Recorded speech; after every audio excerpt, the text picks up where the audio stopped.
Queridos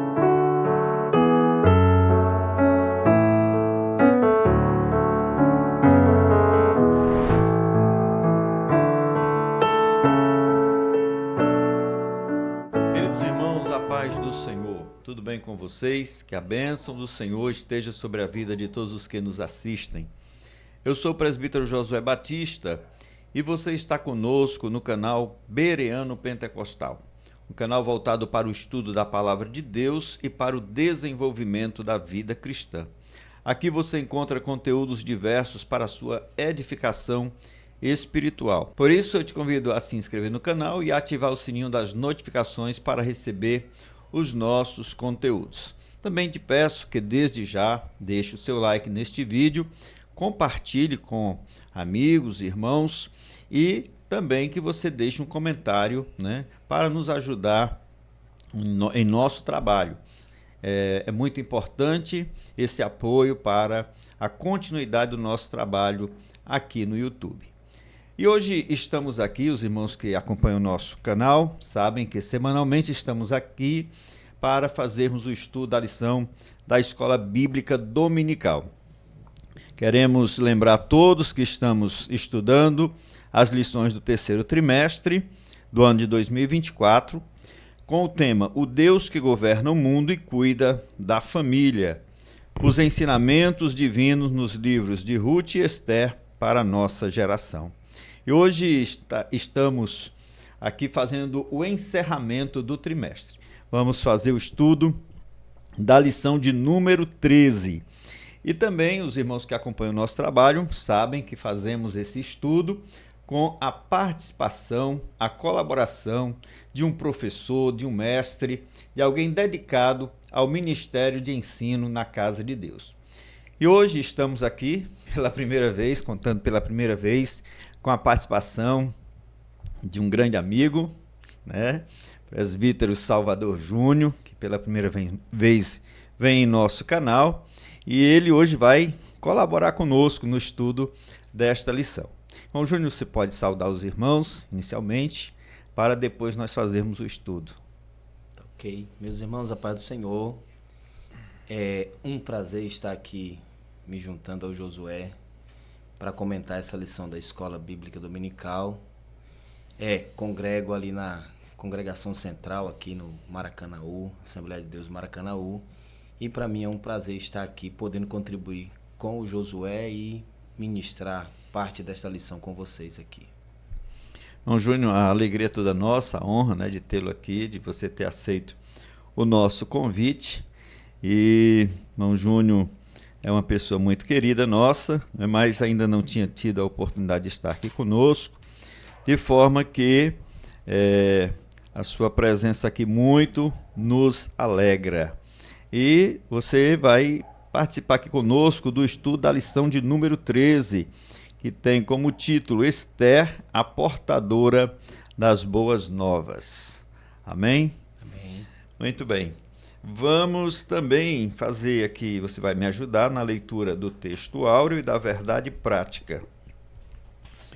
O texto áureo diz assim: E para os judeus houve luz e alegria e gozo e honra. Esther capítulo 8, versículo 16.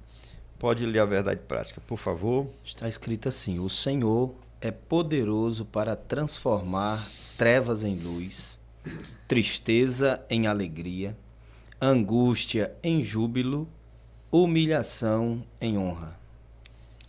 A leitura bíblica em classe está no livro de Esther, capítulo 8, versículos de 4 a 8, capítulo 9, versículos de 29 a 31, e também no capítulo 10, versículos de 1 a 3. Bom, Júnior, leia para nós os objetivos da lição, por favor. Agora, Josué. Vamos abrir aqui o que está no nosso comentarista listou. Diz que o primeiro objetivo é explicar o pedido de direito de defesa do povo judeu e a concessão do rei. O segundo objetivo é discutir as boas notícias da rainha Esther para o seu povo. E, fechamento da lição, terceiro ponto é conscientizar a respeito do papel da mulher cristã para ser relevante no mundo. Muito bem. A palavra-chave desta lição é boas novas. Mas antes da gente fazer aqui o estudo, irmão Júnior, eu gostaria de deixar aqui um recado para os nossos irmãos, né? E é somente para informar vocês, gente, que nós fizemos recentemente um podcast com o evangelista Manuel Filho. Alguns irmãos já devem ter assistido, outros ainda não tiveram oportunidade, por isso nós queremos aqui informá-los, convidá-los a assistir a este episódio do podcast do Bereano. E nós temos ali um relato, né, de vida realmente bem impactante. Um homem, né, que hoje é um homem de Deus, um servo de Deus, mas que antes de ele chegar ao patamar que está hoje, ele desceu ao fundo do poço, né? Passou por uma transformação. Foi, mas ele realmente, o diabo, né, fez muitas coisas na vida dessa pessoa, nas drogas, né, nos vícios, mas o Senhor o alcançou, tirou lá, né, lá do fundo do poço, ergueu, e hoje ele é um pregador da palavra de Deus, um músico, né, um cantor, uma pessoa que realmente presta um grande serviço ao reino de Deus. Então, o irmão pode depois procurar no nosso canal este vídeo, o link já está sendo colocado aqui, né? E você poderá conferir, né? Esse testemunho vale a pena, gente, ser compartilhado com outras pessoas. Às vezes você sabe de um jovem que está precisando de ouvir uma palavra, né, de transformação de vida, uma história de transformação de vida, e aí você vai encaminhar para essa pessoa, para esse jovem, até irmãos da igreja, aumenta a fé das pessoas, né? Então faça isto, tá certo? Porque nós temos aqui em nosso canal não somente esse testemunho, mas outros também que você poderá conferir, poderá assistir, poderá indicar para outras pessoas, e isto vai com certeza ser de grande edificação para todos. E com certeza é bênção, né? É indicado. É uma história maravilhosa, assim, né? Do poder de Deus, não do que ele passou em si, mas do poder de Deus em transformar todo aquele que crê. Como diz o Evangelho, é poder de Deus, né? Para a salvação Deus de todo aquele que crê. continua transformando, né? Exatamente. Mas vamos lá, meu querido presbítero Júnior, professor da Escola Bíblica Dominical. Vamos estudar a nossa lição, né? A título de introdução, irmão Júnior, eu gostaria que você fizesse assim uma recapitulação, já que nós estamos na última lição, né?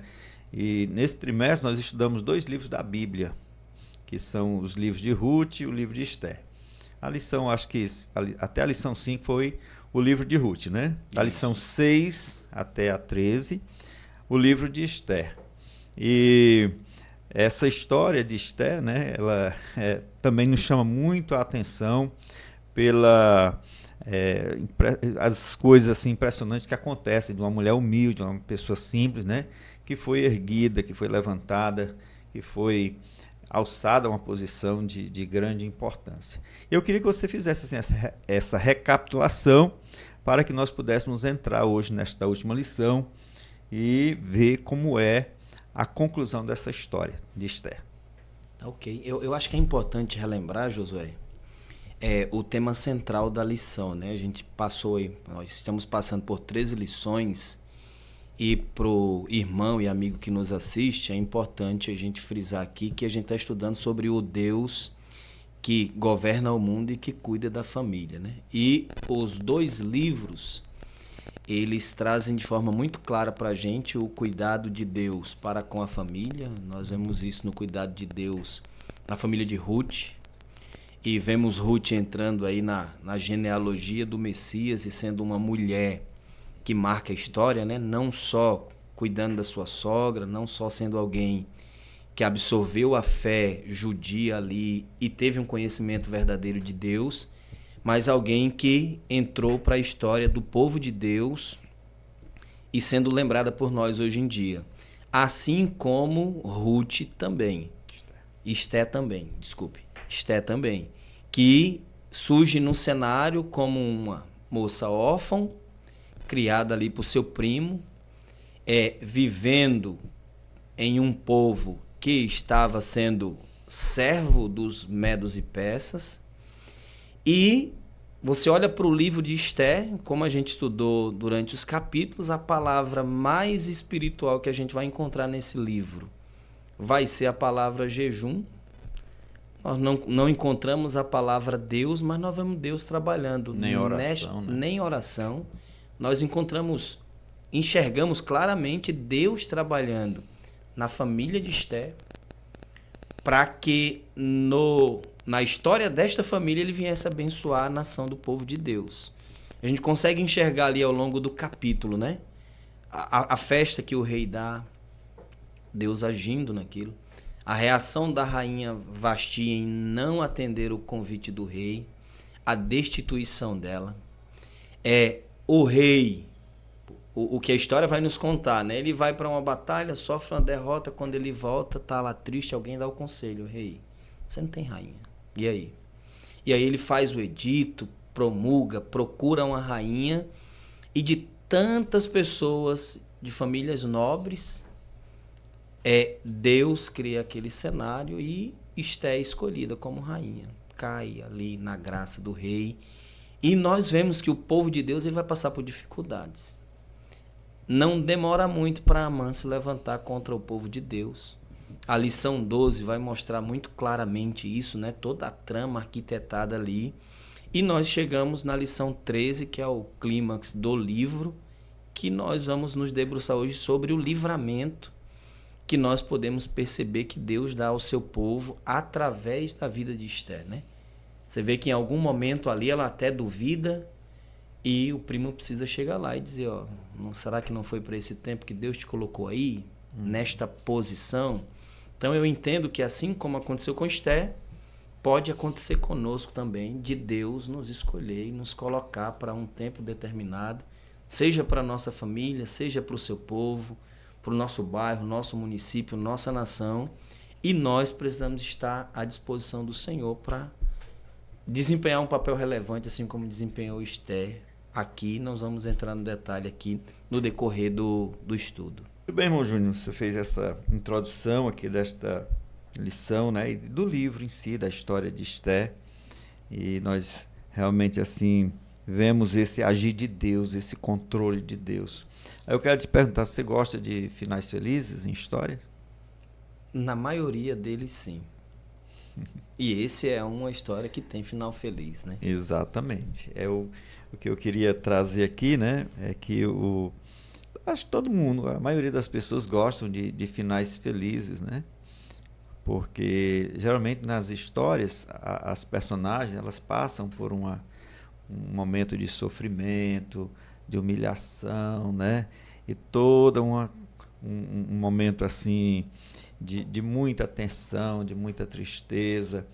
E lá na frente, né, quando essa história chega ao seu clímax, ao seu final, ao seu epílogo, aí a gente vê se a personagem, né, ela consegue vencer aqueles obstáculos, né, ela consegue ter sucesso, ter êxito, aquele final feliz, né? Viveram felizes para sempre, das histórias, né? Das histórias populares. E na Bíblia sempre a gente vê esses finais felizes, né? Porque às vezes, é claro que Deus permite muitas vezes os seus servos morram, né? Padeçam, sofram, e até muitos aconteceu isto mesmo, como os apóstolos e outros servos de Deus que perderam a vida. Mas em geral Deus tem trabalhado, né, ao longo da Bíblia, mudando situações, contextos, e o livro de Esther mostra isso, né? Nós vamos aqui ver como Deus transformou a dor, o medo, a tristeza dos judeus, aquela preocupação, em um final feliz para eles. E Esther foi a portadora das boas novas. Foi felicidade para ela e felicidade para o povo, né? Para o povo. Quando a gente olha aí, dá para lembrar do que o salmista falou lá, que o choro pode até durar uma noite, mas a alegria vem pela manhã, né? Pela manhã, muito bem. Mas vamos continuando agora ao primeiro tópico, pedido de defesa aos judeus e a concessão do rei. O primeiro subponto é a humildade de Esther e sua súplica. Lembrando que Esther estava ali diante do rei, né? Ela já tinha... Amã já tinha morrido, já tinha sido enforcado e tal. Mas aí nós vemos aqui Esther, né? Como foi que ela se dirigiu ao rei para suplicar pelo seu povo e qual foi a resposta do rei? Josué, eu acho que nesse subponto aqui cabe para nós que somos povo de Deus e para a nação de forma geral, Esther entendeu algo que Paulo escreve depois para Timóteo, né? Que as autoridades são constituídas por Deus. E Esther, o texto bíblico vai demonstrar de forma muito clara a humildade dela e a sabedoria para entrar na presença do rei uma vez mais, porque a primeira entrada dela, pondo sua vida em risco, foi para propor o banquete, né? Quando ela é incomodada a ponto de entrar na presença do rei, quando o seu primo lhe diz que se ela não faz nada, socorro e livramento com certeza viria de um outro local. Agora ela vai entrar na presença do rei porque ela já vai defender o seu povo de um decreto já assinado. Então, ela não tinha autoridade para mudar o edito do rei. Ela não tinha autoridade nem para cobrar que ele mudasse. Então, ela, entendendo o seu papel, entendendo sua posição, ela se coloca como uma pessoa obediente, né? Paulo escreve aos irmãos de Roma e diz assim: todos devem sujeitar-se às autoridades superiores, porquanto não há autoridade que não venha de Deus, e as que existem foram por eles ordenadas, Romanos 13:1. O que Paulo está dizendo é que se existe uma autoridade, eu lhe devo obediência. E falo obediência no que tange aquilo que não fere as leis divinas. Nós, assim como Esther, estamos sujeitos às autoridades civis do nosso país e às autoridades eclesiásticas. Esther teve sucesso porque se submeteu à autoridade do rei, entrou na presença do rei com humildade, como é requerido de um servo de Deus, e nós vamos ver no decorrer da lição que ela foi atendida, né? Para mim e para você, qual que é a aplicação prática disso daqui no nosso dia a dia? É como a gente se comporta nas situações em que somos colocados. Com humildade, como é que eu posso dizer, com respeito, seja no âmbito civil ou seja no nosso âmbito religioso, onde Deus coloca autoridade sobre nossas vidas para cuidar de nós, para nos direcionar, como nós temos nos colocado, né? A humildade dela fez cumprir na vida de Esther e do povo de Deus aquilo que Tiago escreve no capítulo 4, versículo 6, né? Que diz que Deus resiste aos soberbos, mas dá graça aos humildes. Ela se humilha e vai receber, nós vamos ver logo mais na lição, uma resposta positiva que no futuro traz livramento para a sua família e para o povo de Deus. Então ela se posiciona de forma humilde e recebe uma resposta positiva do rei, que nós vamos entrar no detalhe logo em um novo subtópico. É interessante que é nessa ocasião aqui, irmão Júnior, que mais uma vez o rei estende o cetro de ouro para ela, né? É a segunda vez que ele estende, né? Isso, né? Diz aqui o texto, até no versículo 3, não está aqui nesse conjunto de versículos citados na leitura bíblica, mas que ela se lançou aos pés do rei, né? Chorou e lhe suplicou que revogasse a maldade, né, de Amã. E o rei aí então estendeu para Esther o cetro de ouro. A gente, nessa atitude dela de realmente se curvar, de se prostrar, ela mostra uma humildade muito grande, né? E o interessante... Na sua posição de rainha, ela poderia até exigir do rei: rei, eu exijo aqui e tal. Você vai ver que Vasti nega, né? E diz: eu não vou. Isso. E não se humilha, né? Esther, diferente dela, ela vai, se posiciona de forma humilde. Por quê? Porque entendendo o papel dela como rainha, a rainha não tinha o poder de decisão, né? O poder de decisão estava na mão do rei. E o interessante é que o rei estende o cetro para ouvi-la, né? Não necessariamente dizendo para ela, vou fazer o que você quer, mas eu vou te ouvir, vou te dar o direito de voz aqui agora.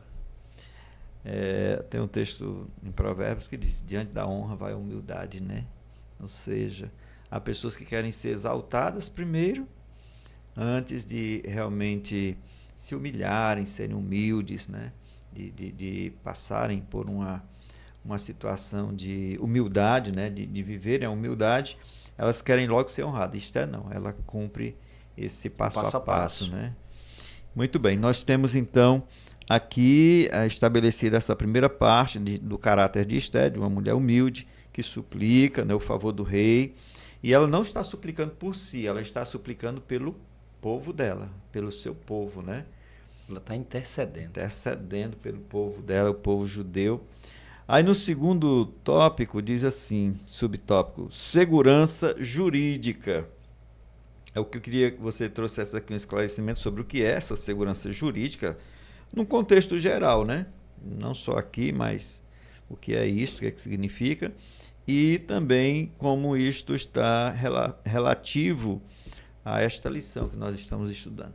Interessante. Isso daqui na pesquisa que estava fazendo em casa, preparando para vir para cá, nós vamos ver de forma clara o que a gente enxerga na nossa Constituição Federal aplicada aqui ao que o comentarista está querendo trazer. Tem um exemplo aqui, exemplo clássico do princípio de segurança jurídica.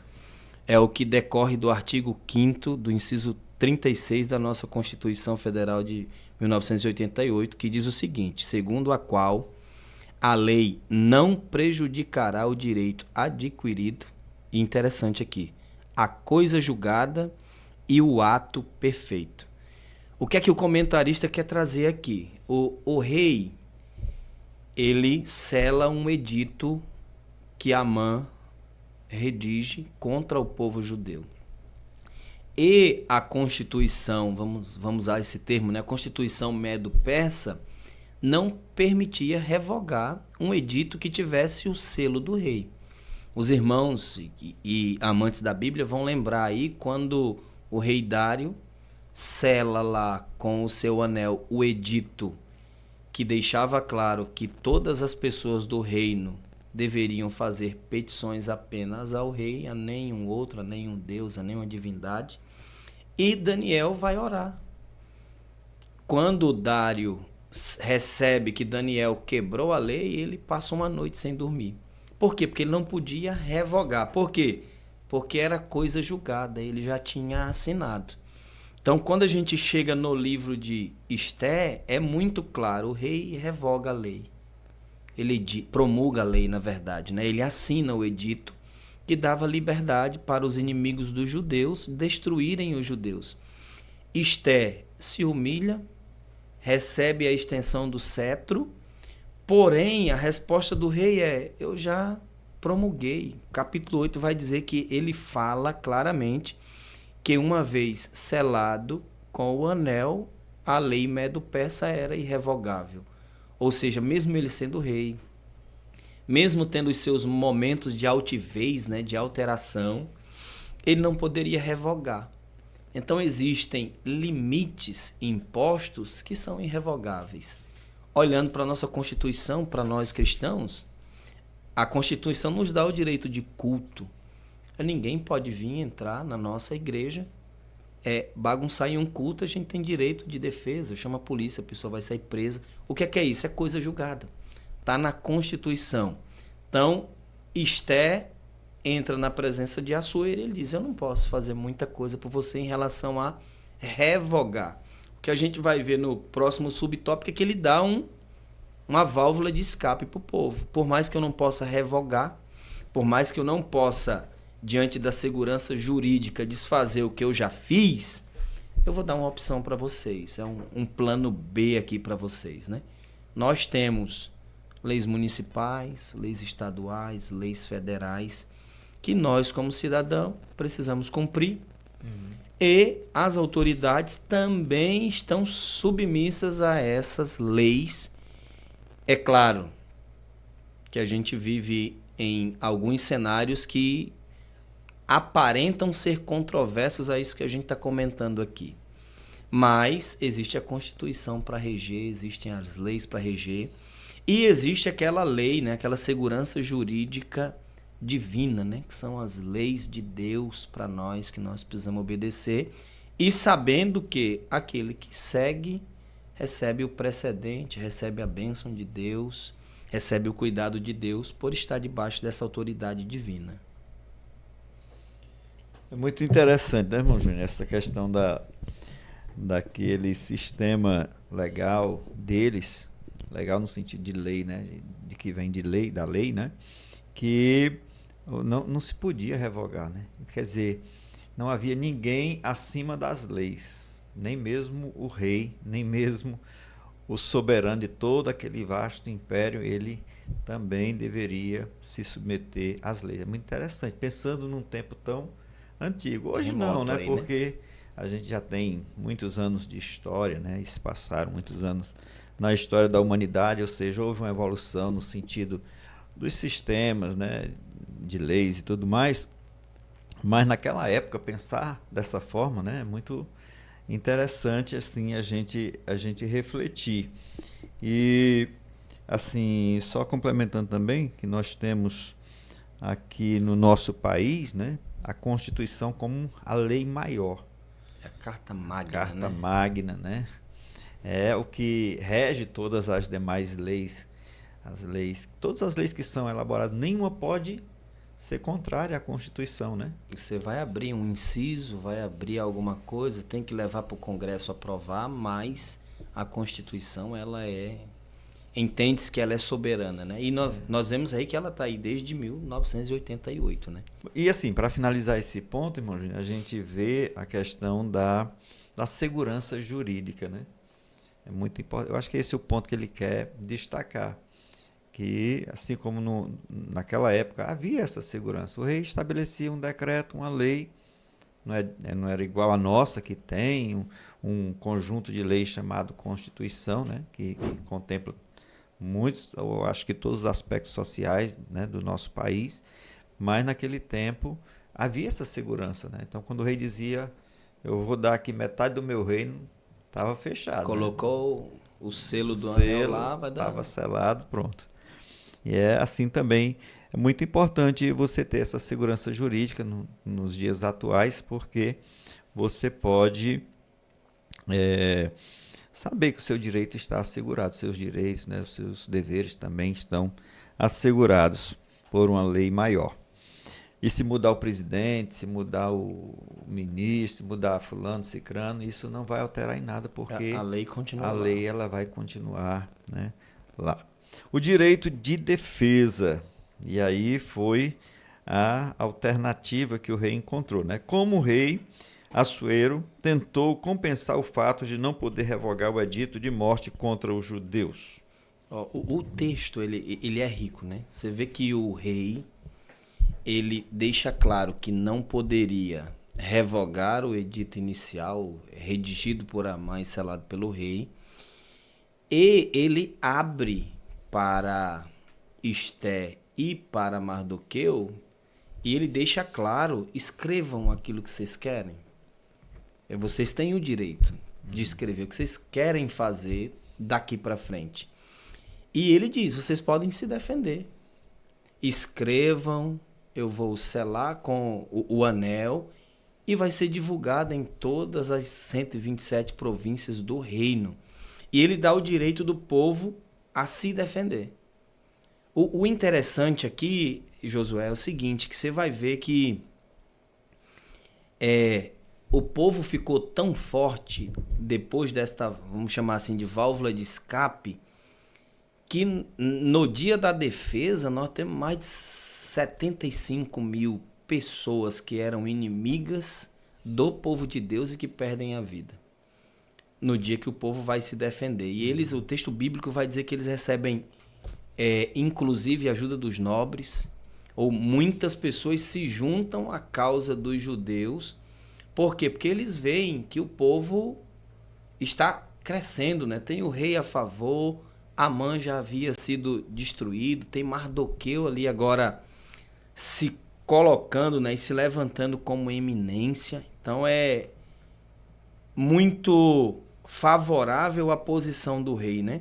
Quando eu estava estudando isso aqui, a gente é tendencioso, o ser humano ele é tendencioso a buscar a vingança, né? Nós precisamos entender que aqui era um direito de defesa, não era uma vingança, né? Haviam os inimigos e os inimigos tinham autoridade legal para tirar a vida dos judeus.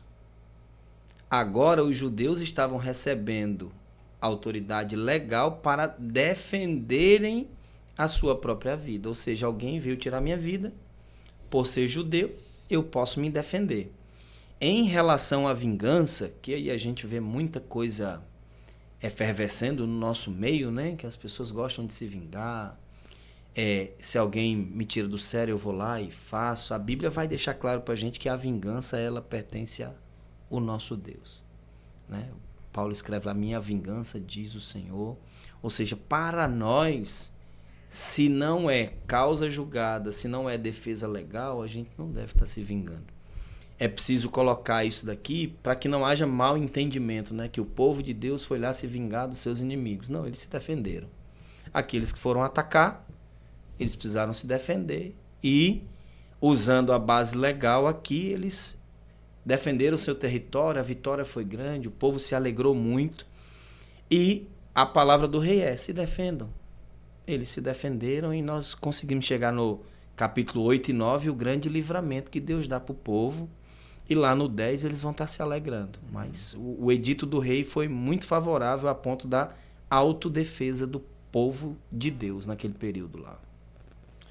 Quer dizer assim, a gente supõe que antes eles simplesmente teriam que baixar a cabeça, né?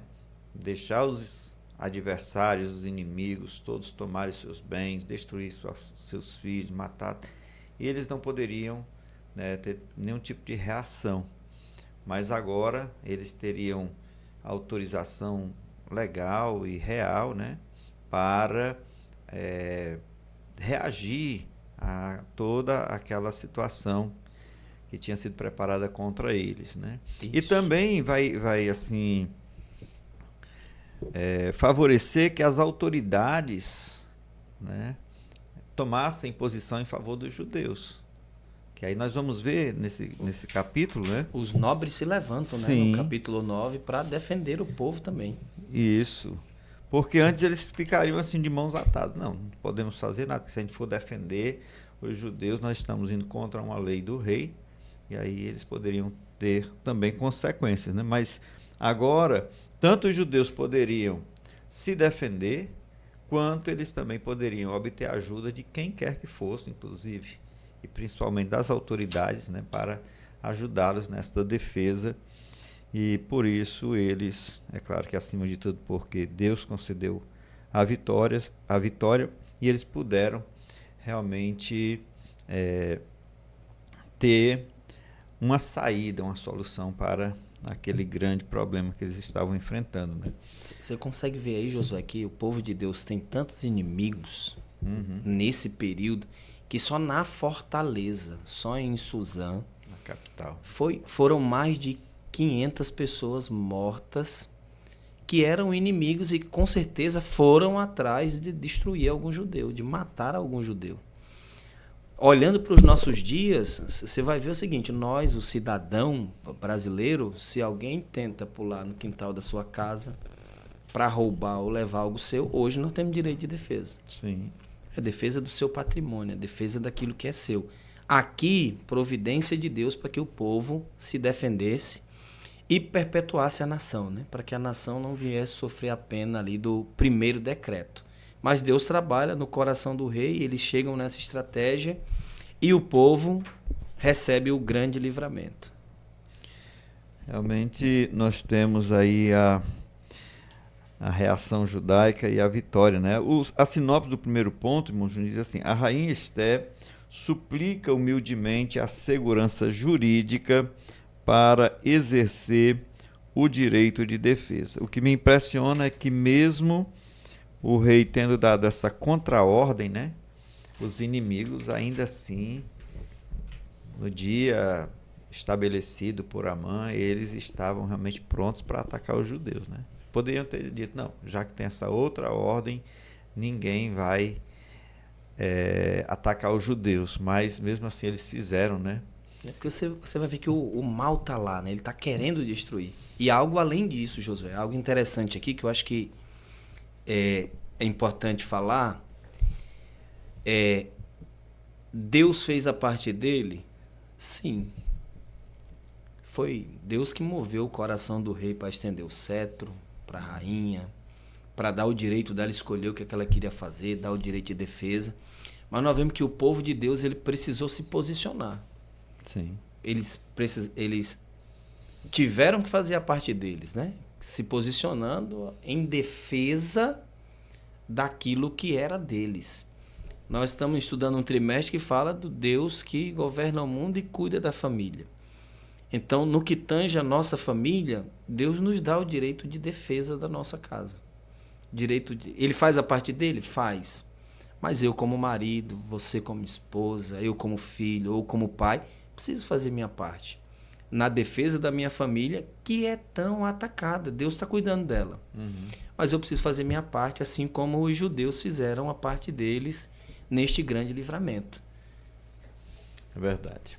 A responsabilidade humana, né? A participação humana, ela é bíblica. O segundo tópico diz: a rainha Esther escreveu boas notícias para o seu povo, né? Então aqui Esther tem um papel bem protagonista, né? Ela se destaca nessa parte. E o primeiro subponto é a comemoração dos judeus, que eu queria juntar esses dois subpontos numa só pergunta, certo? Porque eu acho que é melhor de comentar do que fracionar aqui, tá bom? Mas o irmão fica à vontade. A comemoração dos judeus, o primeiro subponto, e o segundo, a carta e o decreto de Esther. Eu quero lhe perguntar o que é a festa judaica de Purim, né? E como foi que ela foi instituída, como foi que ela veio a ser estabelecida como uma festa que até hoje, né, ainda é celebrada entre os judeus. Eu acho que o interessante aqui, nós vamos chegar na festa do Purim, mas Deus, ele, no que tange ao povo judeu ou povo hebreu, Deus sempre trabalhou de forma muito didática, né? Nós, seres humanos, nós temos uma tendência muito grande de esquecer dos benefícios, né? Esquecer aquilo que marca a nossa vida. E o povo judeu, ele tinha no mínimo 5 grandes festas para que o povo se juntasse e celebrasse para lembrar do que Deus havia feito em algum período. Eles se juntavam na Páscoa, e na Páscoa eles liam o livro dos Cânticos, celebrando ali a saída do Egito, tudo que Deus fez. A gente vê o povo se juntando na festa de Pentecostes, aí na festa de Pentecostes lê lá o livro de Ruth e medita no que o livro quer dizer. Nós vemos o povo se juntando em uma festa anual também, que eles relembram a destruição do templo de Jerusalém, e eles leem lá o livro de Lamentações e meditam. Eles fazem a festa das tendas até chegar na festa de Purim. E a festa de Purim nada mais é do que a tradução da própria palavra, né? Amã lançou sortes para decretar em qual dia os judeus seriam destruídos. E eles entram aqui agora e eles vão comemorar algo que é o livramento disso daqui, né? Então vira uma festa anual para comemorar o grande livramento que Deus deu aos judeus. Segundo os estudiosos, né, essa daqui das 5 festas, ela é a menos religiosa. Ela se torna quase que uma festa nacionalista, né? Por quê? Porque é onde o povo para, lê o livro de Esther em uma noite, no outro dia pela manhã, medita mais uma vez em o que é que Deus fez aqui e comemora o grande livramento na época por 2 dias, e a festa que vem até hoje, né?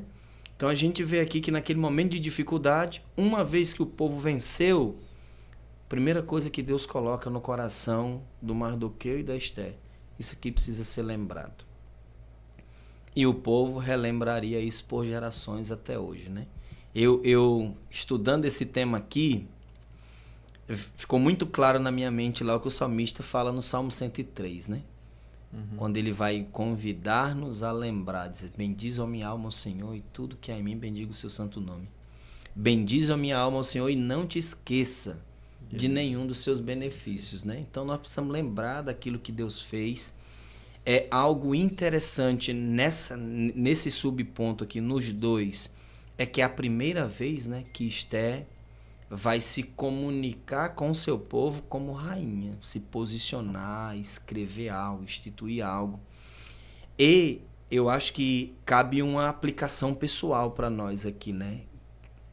Nós somos muito ansiosos por ocupar espaço, muito ansiosos por falar, por assumir alguma posição, se posicionar em algum local.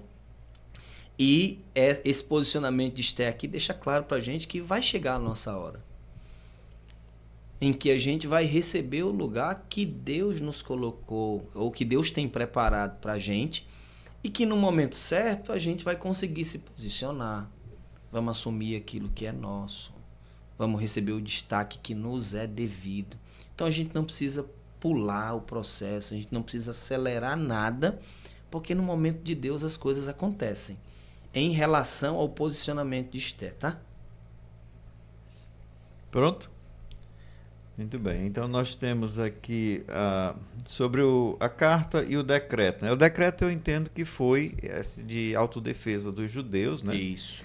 E depois a carta é a que estabelece o dia 14 do mês de Adar, né? O mês 12º, como o dia oficial para se celebrar esse grande livramento que o povo judeu obteve ali no Império Medo-Persa. Tô certo ou tô errado? Certíssimo.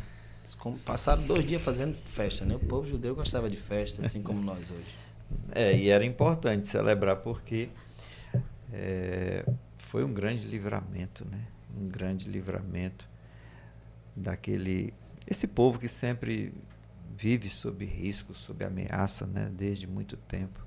Você vai ver que enquanto o livro de Ruth vai falar da ascendência, né, do Messias, aqui vai dizer aqui que é a manutenção desse povo. É Deus sempre guardando o seu povo, dando livramento. E eles têm o prazer de se lembrar, se reunir para falar daquilo que Deus fez por eles, né? Então nós também precisamos, assim como você estava incentivando, né? Assiste o testemunho do Manuel Filho para ver o que Deus fez por ele. A gente precisa se lembrar o que Deus fez por nós e passar isso de geração em geração. Nós cristãos também temos uma data muito especial, uma festa, né, muito especial, que foi estabelecida pelo próprio Senhor Jesus, né? A ceia do Senhor. E nos reunimos todos os meses, né? No nosso caso ficou mensal, nas igrejas evangélicas, né? E tem como você disse, tem um elemento didático aí, pedagógico, né? Porque toda vez que a gente se reúne para comer o pão e tomar o cálice, né? A gente ali relembra o sacrifício de Jesus. E isto serve de ensinamento, né? De conhecimento daquele fato e que é a razão de ser da nossa fé, da nossa jornada espiritual, né? E do nosso alvo de um dia, como o Senhor prometeu, um dia nós estarmos reunidos novamente com Ele para uma grande celebração e aí começar uma nova etapa. Então, assim, Deus, Ele usa dessas festas, dessas celebrações para que a memória não seja apagada, não seja esquecida, né?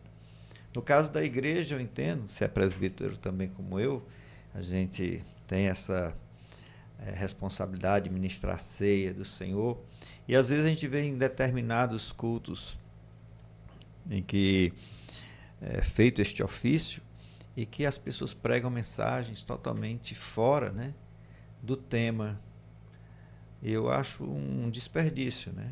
Acho uma falta de Você- aproveitamento. Você vai ver, Josué, que Jesus, na instituição É um da parêntese ceia, aqui que nós estamos abrindo aqui. mas muito eu acho importante. que cabe, porque a gente está falando de memorial, né? A festa do Purim, que era um memorial de um livramento.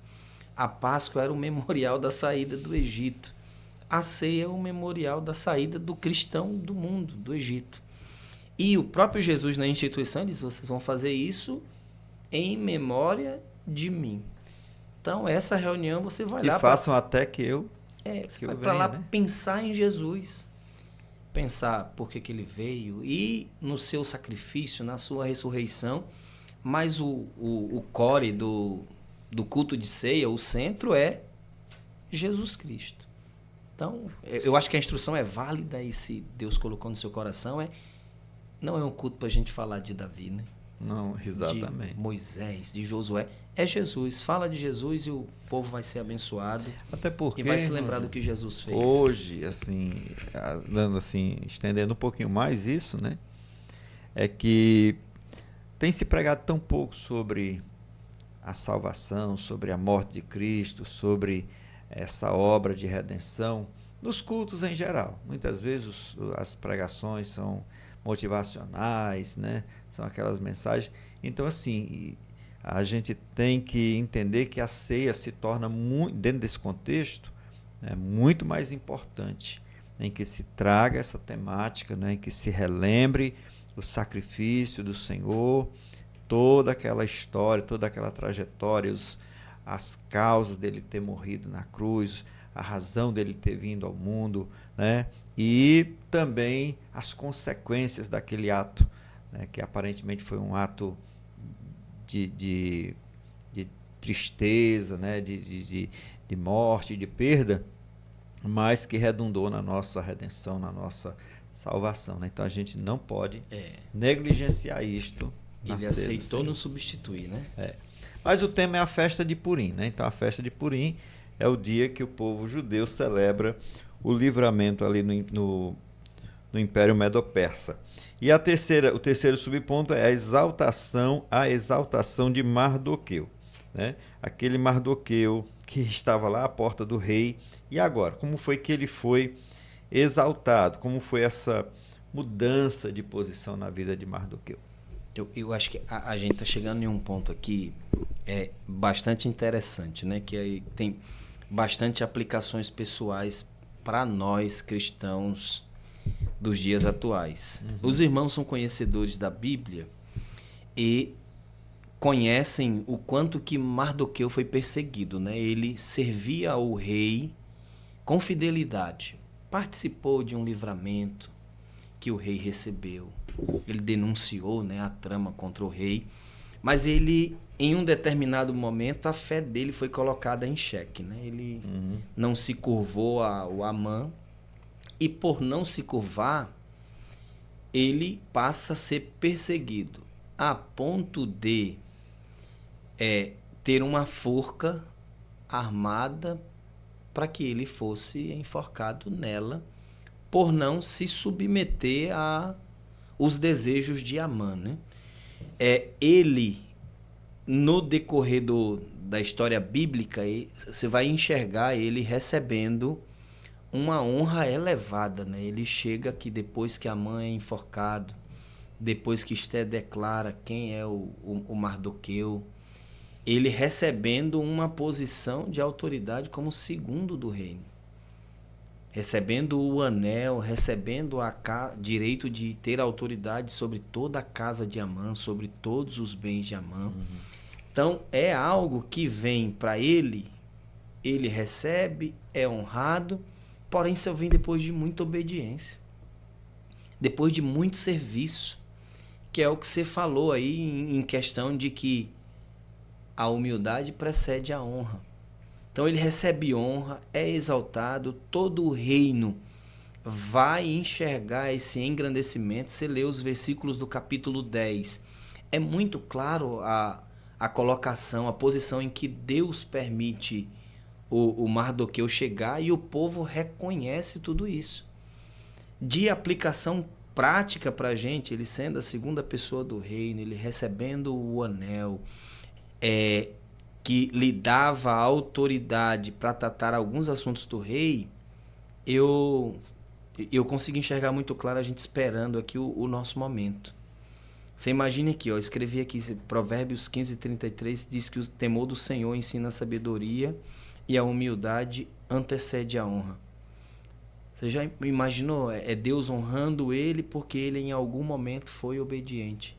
Em algum momento ele se submeteu à autoridade do rei, ele submeteu à autoridade divina. Só que nós temos situações em que Deus rejeita, em que Deus não permite a honra.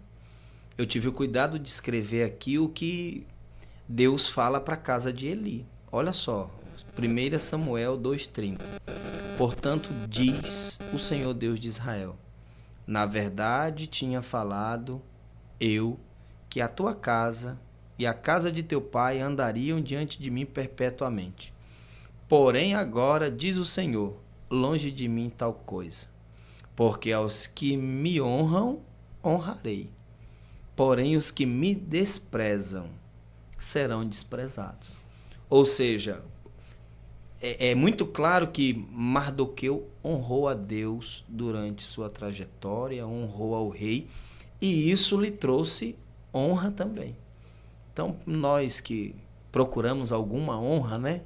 Entendamos que se honrar a Deus, nós temos a possibilidade de ser honrados aqui.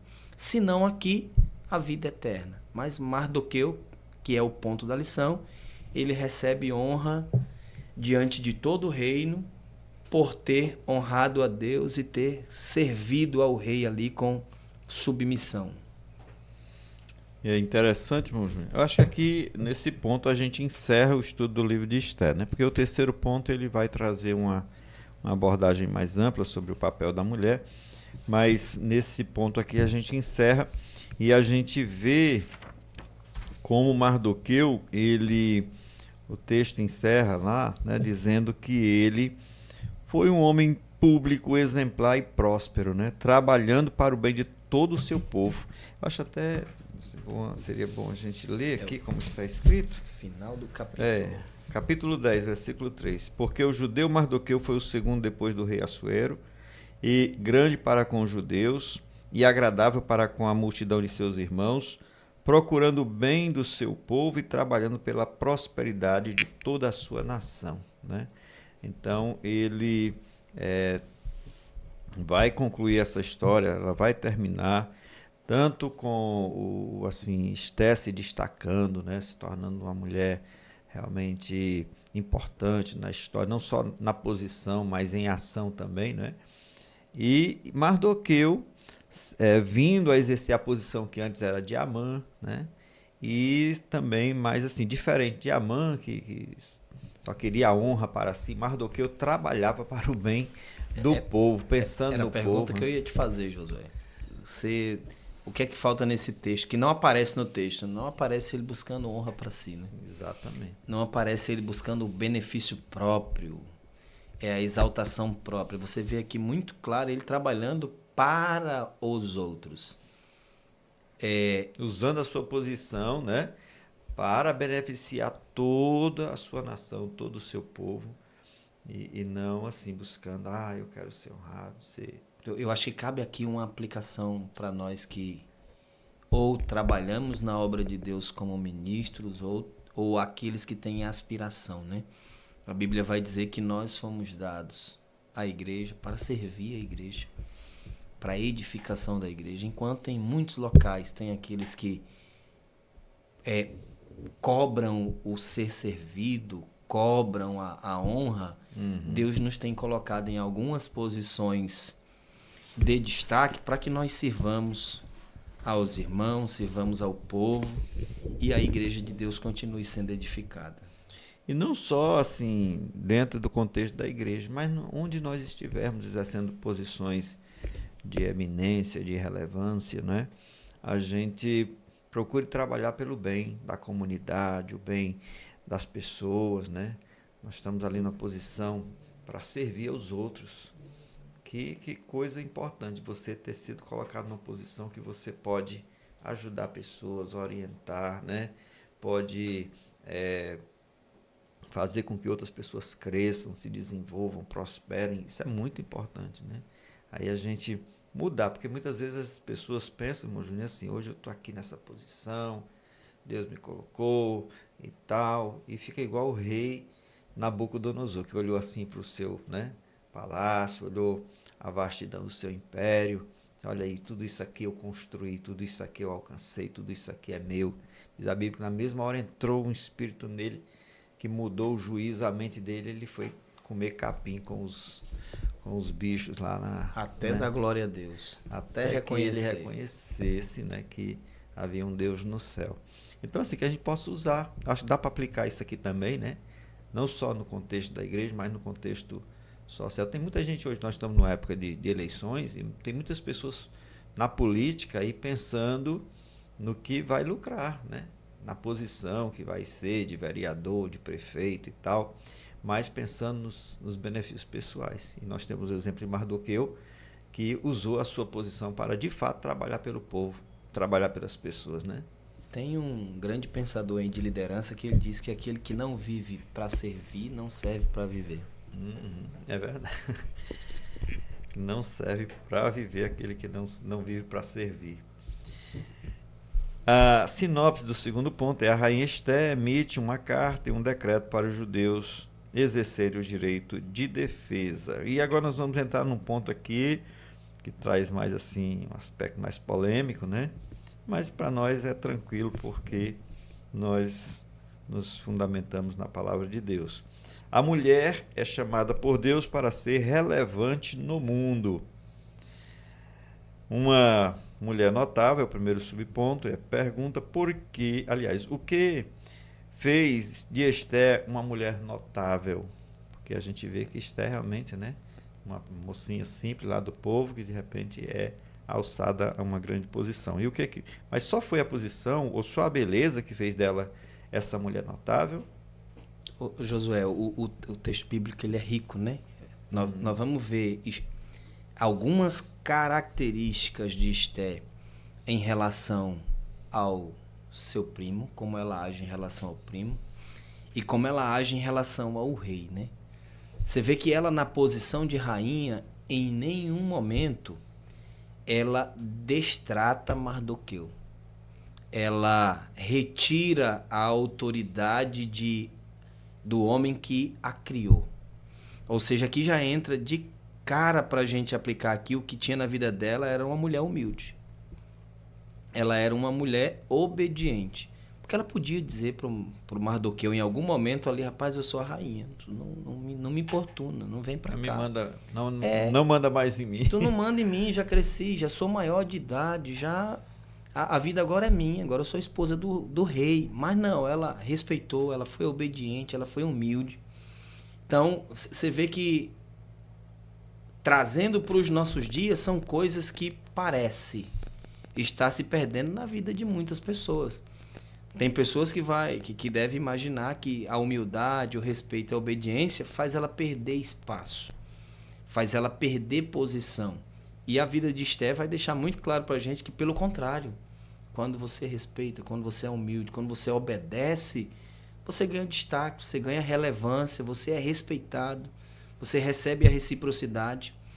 E quando a gente olha para o relacionamento dela com o rei, ela foi prudente. Ela não agiu de qualquer forma, ela não foi usando um linguajar assim mais menos polido, ela não foi estabanada, né? Ela não chegou lá de qualquer jeito, requerendo. Ela teve equilíbrio. E isso fez com que ela fosse vista como uma mulher diferente, tanto pelo seu primo como pelo rei. E culminando lá no capítulo 9, no que a gente fala assim de livramento para o povo, e ela recebe um ponto de destaque, entendendo o lugar dela, a posição que Deus a tinha colocado e o que ela exercia no reino. São virtudes de uma mulher notável que a gente enxerga em Esté, e coisa não muito distante do que o nosso dia, né?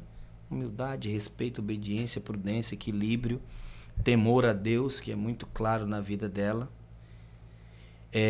Não sei se você comentou, mas quando a gente olha para essa questão aí da guerra dos sexos, né? A polarização que a gente enxerga hoje em dia aí, na questão do machismo, do feminismo, essa guerra que querem colocar entre homem e mulher, e nós vemos que Deus não entra nisso, né? Pelo contrário, o desejo de Deus é que nós vivamos em harmonia.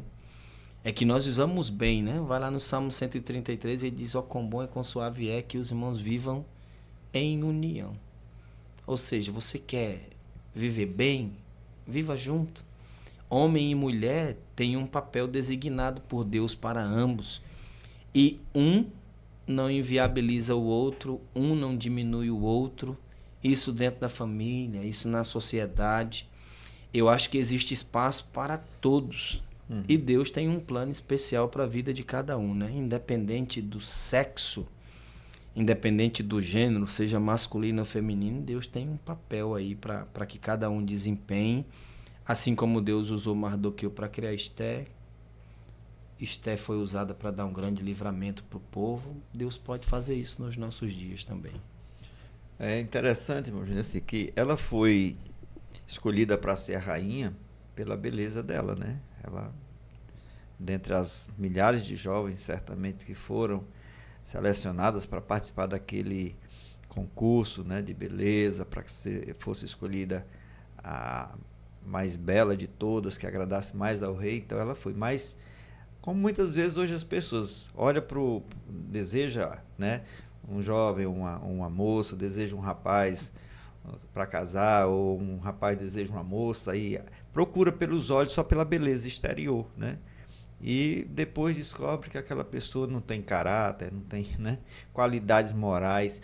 E Esther, ela vai, nesse momento oportuno aí, que ela vai defender o seu povo, que ela vai lutar pelo seu povo, ela vai mostrar que não era somente um rostinho bonito. Tinha conteúdo. Tinha conteúdo, tinha qualidades, né?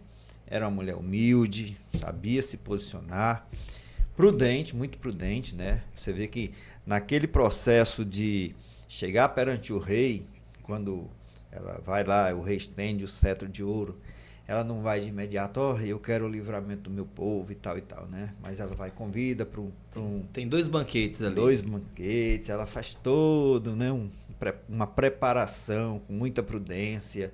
As palavras dela são muito cuidadosas, né, muito respeitosas. Então, se nós podemos aplicar isso muito bem, né? De que a beleza exterior, ela é passageira, ela pode ser enganosa, né? Até a Bíblia diz lá em Provérbios, né? A beleza e a formosura, ela é ilusória, né? Mas a mulher que teme ao Senhor, essa será louvada. E aí nós temos podemos dizer isso a respeito de Esther, né? E podemos trazer isso também para a questão do papel da mulher. A mulher, muitas pessoas pensam que nós pregamos, ensinamos dentro da igreja, né? Essa é a visão exterior, a visão do mundo, de que a mulher ela é secundária, de que a mulher ela é submissa, no sentido, né, de ser inferior. Mas não é isso que a Bíblia ensina. Sobre a submissão da esposa, da mulher ao marido, não é essa questão de ela ser um pano de chão, Não uma é coisa... serva do marido. Não é serva. É porque quando Deus criou a mulher, ele criou para ser uma pessoa que estivesse ombro a ombro com ele, né? Que fosse uma adjutora idônea, ou seja, igual no sentido, né, de capacidades, né? Ela teria, sim, uma competência, uma inteligência. Então a mulher precisa se destacar. Diferente do que hoje o mundo ensina, como a mulher deve lutar por posições, né? E desafiando todo mundo, tomando esse poder na base realmente assim de rebeldia, de tantas coisas que só trazem conflitos, tanto dentro dos lares quanto na sociedade, né?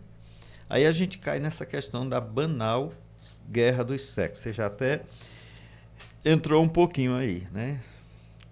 E existe, porque o mundo assim propaga, né? Mas eu quero lhe perguntar, Deus está de que lado? Do lado dos homens ou das mulheres na guerra dos sexos? Eu vou dizer para você que Deus é neutro nisso daí, porque Deus não está dentro da guerra, né? Quando Deus cria os dois, Deus deixa muito claro o papel e Deus não... O desejo dele, Josué, é que a gente consiga conviver bem. O grande ponto aqui é Deus criou dois seres diferentes. Quando ele cria o homem, existe uma estrutura física e psicológica.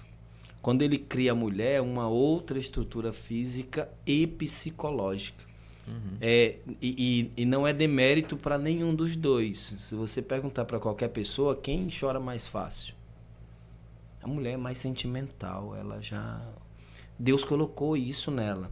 Então, Deus não entra. Nós vemos o homem tentando dividir a família, né? Porque os comentaristas estão nos puxando para isso. Se Deus cuida da família, ele colocou em papel de igualdade diante dele ambos os sexos. O que a gente precisa entender é que eu tenho um papel fundamental. A Sueli deve assistir o canal e ela vai ver o que seria da minha vida sem ela, dos filhos, da formação, do caráter, da educação. E não só mais nisso, né? O nosso lar somos nós dois que construímos. A questão lá, quando Paulo escreve que a mulher seja submissa, esteja sobre a mesma missão. Os dois constroem junto. A missão não é só do homem, a missão não é só da mulher. Né? É como a sociedade. Exato, né? Os dois estão juntos para fazer aquele negócio dar certo. O mundo polariza isso. O mundo quer colocar um contra o outro. Não é para dar equidade, né? Não é para dar direitos iguais. Não. É para colocar em um nível de guerra. Feminismo, machismo. Você vai ver todas essas frentes que a gente tem que dizem que defendem uma certa categoria. Não é só para criar guerra na sociedade. E Deus está lá dizendo, rapaz, eu quero que vocês vivam juntos. Vivam bem, se deem as mãos, porque eu criei vocês para viverem juntos. É melhor que sejam dois do que um. Vamos lá, Deus quando criou macho e fêmea, espadão, essa daí é osso do teu osso. Carne da tua carne, rapaz. Vive bem com ela. Então, Deus está lá dizendo, quero que vocês vivam bem.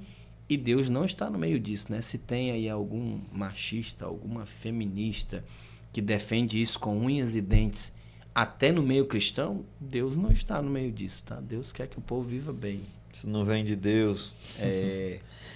Terceiro subponto é o contexto cristão. Além das mulheres da Bíblia, poderíamos citar algumas outras, né, na história, né, mulheres de Deus, na história da igreja, que exerceram importantes papéis.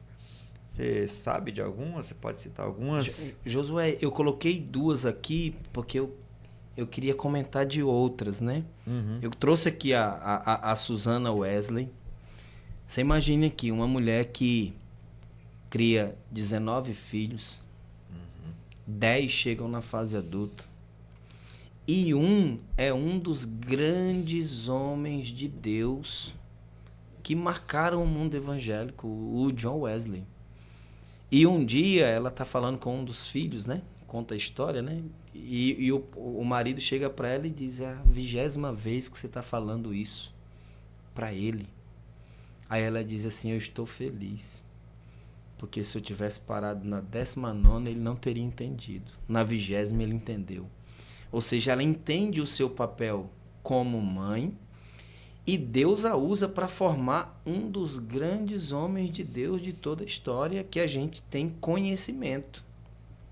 Tem uma outra aqui que eu também tive o cuidado de natar, que é a Sarah Kelly, que é a mulher que aceita o desafio de mudar de país com o marido, vem para o Brasil e cria no Brasil o primeiro grupo de mulheres no Rio de Janeiro em 1858, mesmo antes da Assembleia de Deus que nós conhecemos chegar no Brasil. São mulheres relevantes no contexto nacional e internacional. Mas eu não gostaria de passar deste ponto sem falar daquelas mulheres que são as anônimas, se podemos assim dizer, né?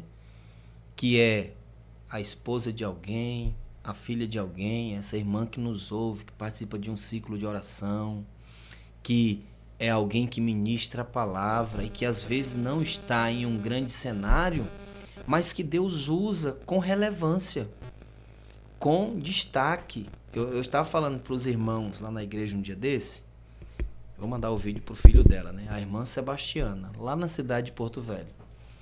Antes de eu aceitar Jesus como meu Salvador... Lembrando que o irmão Júnior é de Rondônia. É, lá de Porto Velho.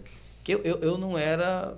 Qualquer dia a gente vem aqui contar testemunho, né? Eu não nasci em um lar evangélico.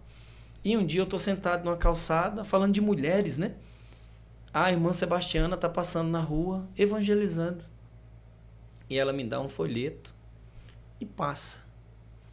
Eu nem li, amassei, joguei ali no chão e ela tá voltando um dia.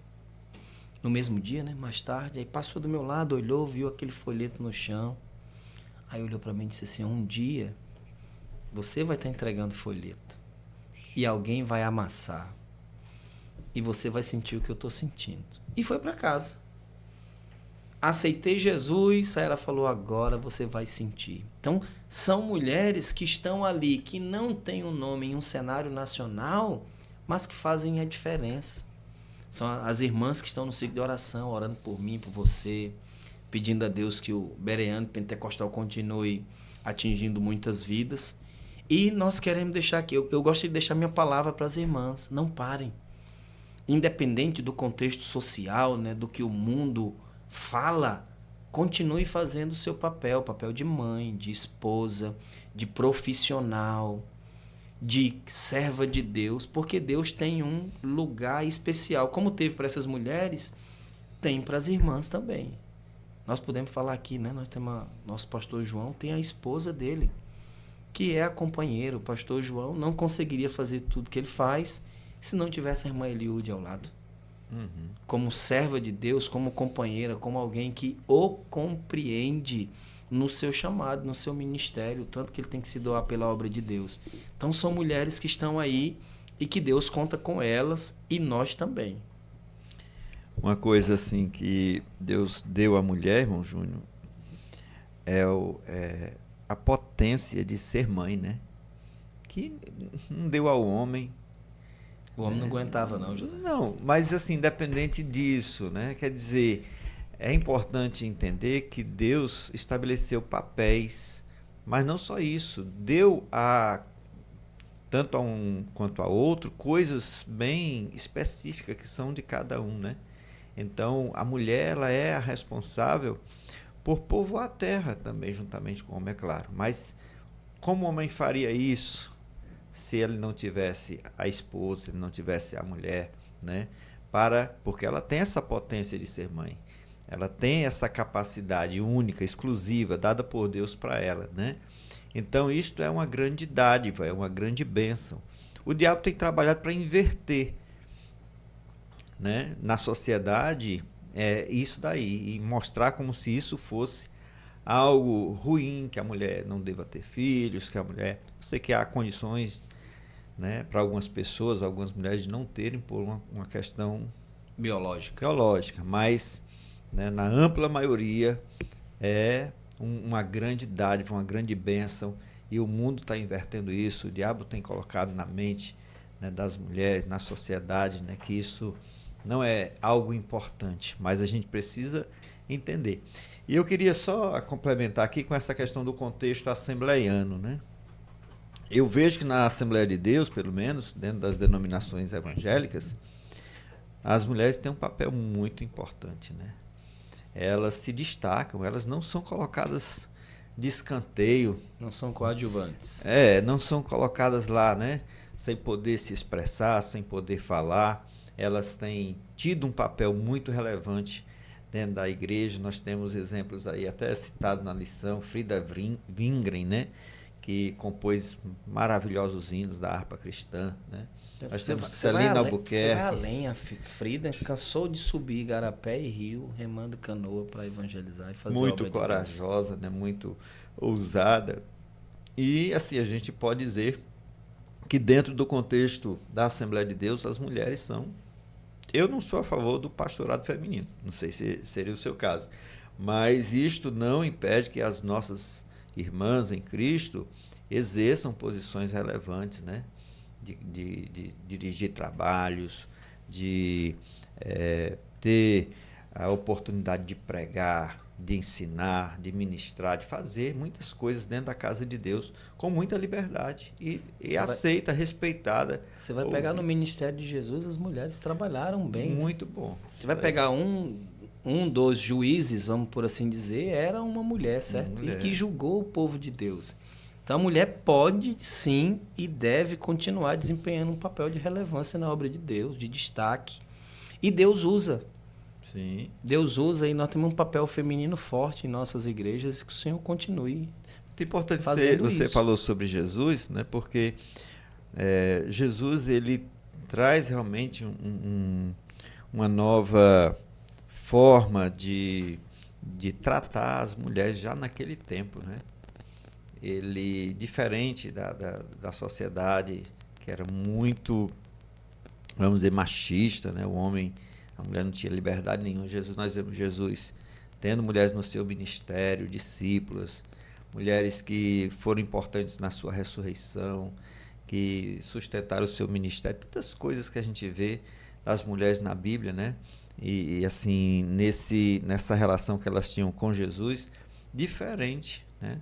Do que muitas pessoas julgam que o cristianismo ele relega a mulher a um segundo plano, a um plano inferior, né? É importante isso que você trouxe aí.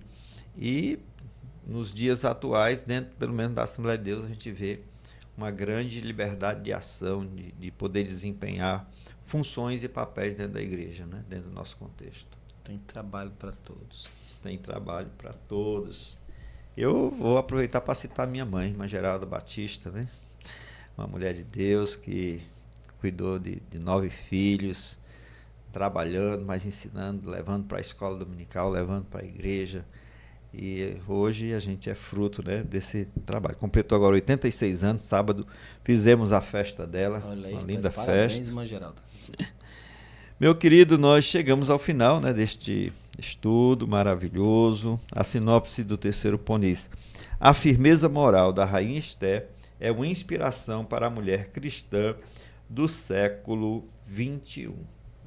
Então nós temos em Esté um modelo, um protótipo assim de como a mulher cristã pode ser, né? Muito bem.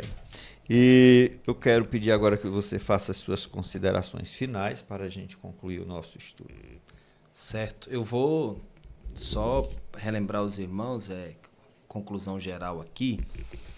Tenha em mente que Deus continua no seu trono, Ele é soberano, Ele governa o mundo e continua cuidando da família. Então, se existe alguma questão, se tem algo a ser resolvido, direcione para Deus. Ele é soberano, controla todas as coisas e tem o poder para fazer cumprir a sua palavra. A mim e a você, acho que a nós, cabe-nos nos submeter à vontade de Deus. Assim como fez Ruth, assim como fez Esté. E Deus tem o poder para cuidar de nós. Assim como Deus cuidou do seu povo lá na Pérsia, através desse grande livramento, Ele continua cuidando da igreja, Ele continua cuidando da nossa família, continua cuidando do indivíduo e continua dando destaque a cada um. Então nós precisamos ter essa segurança. Não é uma segurança jurídica, é uma segurança divina, que Deus continua cuidando de nós, tá? Que Deus está no controle. E queria aproveitar para agradecer o convite, reforçar o convite do Josué: se inscreva no canal, dê o like, compartilhe aí, que você ajuda essa mensagem chegar mais longe. Tá? Que Deus abençoe, Josué, e obrigado pelo convite. Amém. E agora o Bereno vai chegar lá na região norte também. Vai lá, atravessar o Brasil país. Aqui, vai, né? Passar a floresta amazônica e vai chegar ali Porto Velho, né? É isso. Porto Velho. Muito bem. Deus trouxe o irmão Júnior lá de Porto Velho, gente, para cá, para o Ceará. É uma bênção aqui em nosso campo da Assembleia de Deus de Maracanaú. E eu quero só, gente, agradecer a vocês que nos acompanharam durante o trimestre, né? O terceiro trimestre de 2024.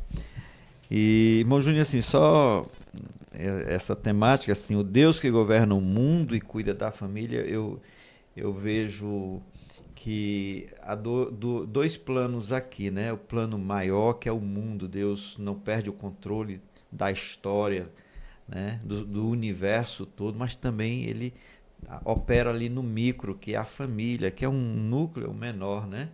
E até no indivíduo, a gente vê Deus agindo na vida do indivíduo. Cuida do mundo através do indivíduo. Pronto, né? Muito importante. Eu aprendi muito durante esse trimestre sobre Ruth, sobre Esther. A gente teve a oportunidade. São dois livros pouco ensinados e pregados, né? E aí a gente teve a oportunidade, num trimestre todo, se debruçar sobre essa temática desses dois livros e também de ver o papel da mulher. Que a Bíblia dá essa ênfase à mulher, diferente do que dizem as más línguas aí do mundo, né? E um negócio bom, não sei se você sabe, o Silas Queiroz é lá de Rondônia. Viu? E rapaz? Você conheceu? Não, né? Não, ele é pastor-presidente de uma cidade lá no interior do estado. Olha que interessante. Olha aqui. Então foi bom ter trazido aqui, porque pelo menos nós temos uma pessoa Um representante. que esteve ali, ou que é do mesmo lugar. Meus amados irmãos, que o Senhor vos abençoe, continue conosco, o Bereano Pentecostal vai continuar neste trimestre que se inicia, agora a partir do mês de outubro, nós vamos continuar estudando as lições bíblicas. E estamos preparando também uma série de podcasts e de outros conteúdos para o nosso canal. Então, continue nos dando o seu apoio em oração, em primeiro lugar, e também através da sua inscrição, do seu like, do seu comentário, tá certo? De tudo que você possa fazer aí para nos ajudar a manter este canal no ar e também a trazer edificação para todos os que nos assistem. O nosso objetivo, gente, o alvo desse canal é edificação e ensino bíblico, tá certo? Então, é assim que nós nos despedimos hoje, aguardando, se Deus assim nos permitir, uma próxima oportunidade para a gente estar com vocês. Bom, Júnior, Deus te abençoe. Deus abençoe a todos. André e Débora, Jesus. Deus abençoe.